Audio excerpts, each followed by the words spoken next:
सारी हदों को पार कर दिया गया है।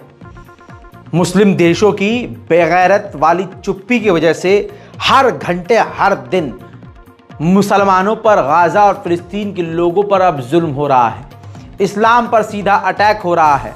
अब मस्जिद अल अक्सा उड़ाने की धमकी दी जा रही है। जी हाँ, एक यहूदी देश का रहने वाला इजरायली क्रिश्चियन जो इजराइल में रहता था, वो ईसाई था और ईसाइयों का धर्मगुरु माना जाता है, उसने साफ तौर से, खुले तौर से कहा है कि डोम ऑफ रॉक यानी मस्जिद अल अक्सा पर हमला कर दो, पूरी तरह से उसको समतल कर दो, यानी बिल्कुल मिटा दो, और वहाँ पर तीसरा यहूदियों का मंदिर, यहूदियों का धर्म स्थल बनाओ। लीजिए, अब क्या रह गया मुसलमानों, अब इसके अलावा क्या रह गया। 12,000 से ज़्यादा शहादतें हो चुकी हैं, इसके बावजूद इजराइल ठंडा नहीं हो रहा है, और जो मुस्लिम ममालिक पूरी तरह से इजराइल की गोद में बैठ चुके हैं और पूरी तरह से नंगे हो गए हैं, इस पर भी खामोश हैं।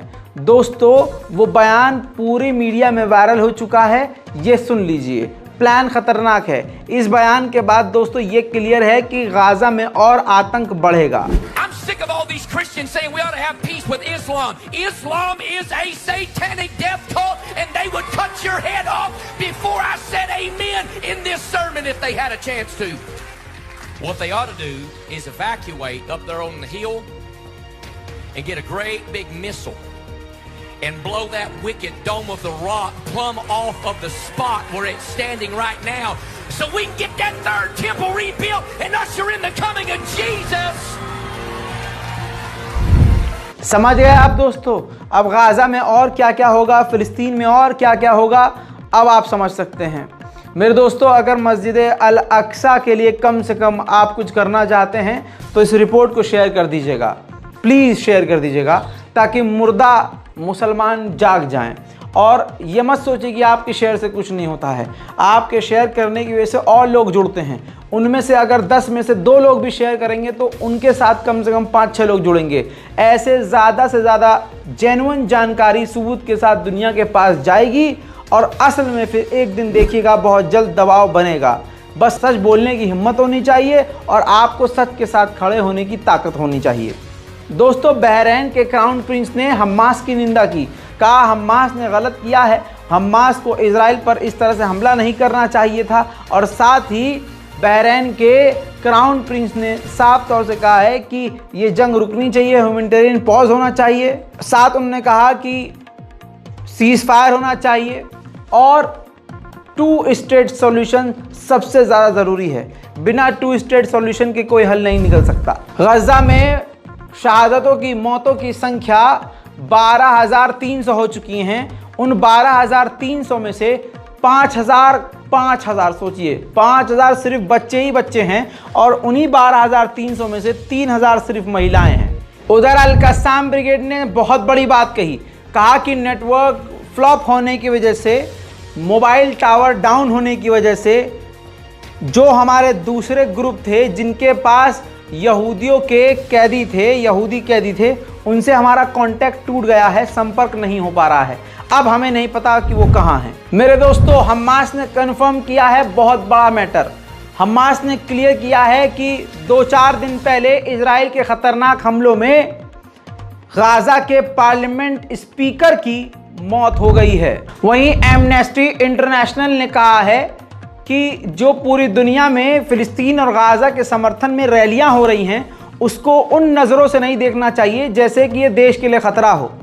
ये बात एमनेस्टी इंटरनेशनल को इसलिए बोलने पड़ी है क्योंकि यूरोप में कई जगह फ़िलिस्तीन के समर्थन में रैली निकालने पर बैन कर दिया गया है, बैन लगाया गया है। इतनी ताकत का क्या ही फ़ायदा जब तुम्हें झुकना ही पड़ रहा है। रजब तैयब एर्दोगान ने जर्मनी के चांसलर से मदद मांगी और कहा कि आप इजराइल से बात कीजिए कि वो फ़िलिस्तीनियों के 9,000 कैदियों को रिहा करे और मैं गाजा से, हमास से बात करूंगा कि वो यहूदी तमाम कैदियों को रिहा करें। 7 अक्टूबर से अब तक इजराइल ने फ़िलिस्तीन और वेस्ट बैंक के इलाके से 2,800 फ़िलिस्तीनियों को बिना किसी वजह गिरफ्तार किया है। उधर रजब तैयब एर्दोगान ने कहा कि हम चाहते हैं कि सीज फायर हो, जल्दी हो, और वो सीज फायर लंबे समय के लिए हो।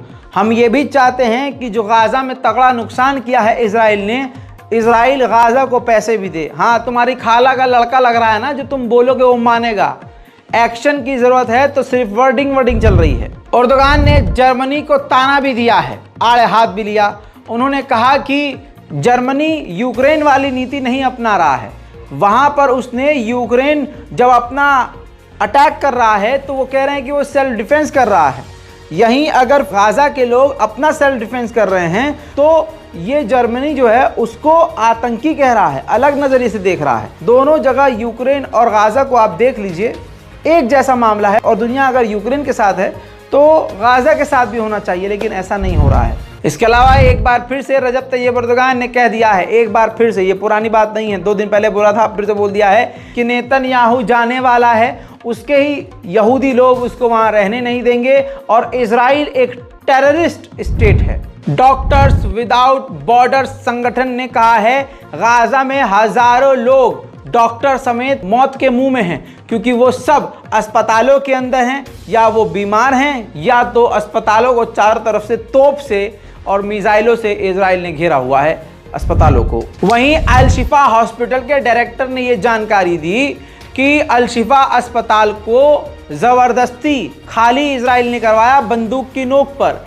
जो आईसीयू में थे, जो ऑक्सीजन पर थे, उनको भी निकाल दिया गया, और ऑक्सीजन का जो स्टेशन था उसको तबाह कर दिया।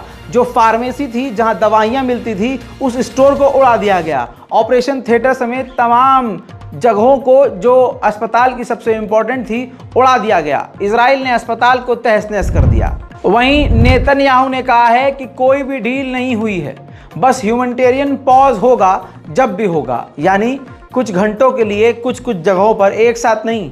इस जगह पर जंग रुकेगी तो उस जगह जंग चलती रहेगी, उस जगह हमला रुकेगा तो इस जगह हमला होता रहेगा। इस तरह का प्लान नेतन्याहू ने कंफर्म किया है, जो अभी अप्लाई नहीं हुआ है। फिलहाल की इस रिपोर्ट में इतना ही। रिपोर्ट को शेयर ज़रूर कर दीजिएगा, चैनल को सब्सक्राइब करना मत भूलिएगा, और अपनी राय कमेंट सेक्शन में नीचे ज़रूर लिखिएगा दोस्तों। और इस रिपोर्ट को तमाम लोगों तक, अपने ख़ानदान तक, व्हाट्सएप ग्रुप में, सब जगह शेयर कीजिएगा। फिर लौट रहा हूँ और भी बड़ी जानकारियों के साथ थोड़ी देर में। जय हिंद।